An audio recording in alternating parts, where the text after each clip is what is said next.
Hello, আসসালামু আলাইকুম বন্ধুরা, কেমন আছেন? আশা করি সবাই ভালো আছেন। তো দেখতে পাচ্ছেন আমি চলে আসছি যশোরের প্যারিস রোডে।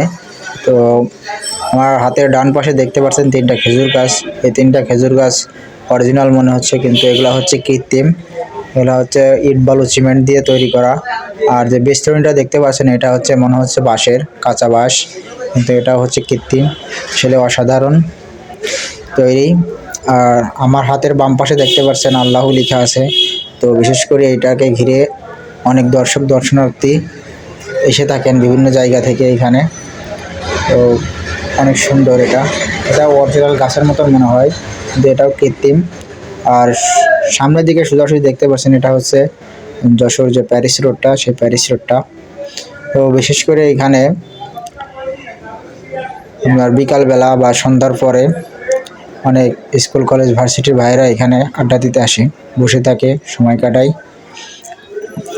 আর বাম পাশে দেখতে পাচ্ছেন হাতের এই বাম পাশের দিকটা হচ্ছে আপনার একটা নার্সারি আছে অনেক সুন্দর, যাদের ফুল গাছ বা ছাদে বিভিন্ন ধরনের গাছ লাগাইতে ইচ্ছুক, তো আপনারা এখান থেকে চাইলে নিতে পারেন স্বল্প মূল্যে। আর হাতের বাম পাশে দেখতে পাচ্ছেন আরও হচ্ছে কিছু দোকান আছে। এই দোকানে হচ্ছে বিভিন্ন ধরনের খাবার, কোল্ড ড্রিঙ্কস, তারপর হচ্ছে ফুচকা, চটপটি, আর বিভিন্ন ধরনের খাবার, লুচি আছে। তো আপনারা এগুলো পেয়ে যাবেন, অনেক সুস্বাদু। বিশেষ করে আপনার রাত্রেবেলা এগুলো রান্না করা হয়। তো আজকে হচ্ছে ফ্রাইডে, এই জন্য সব কিছু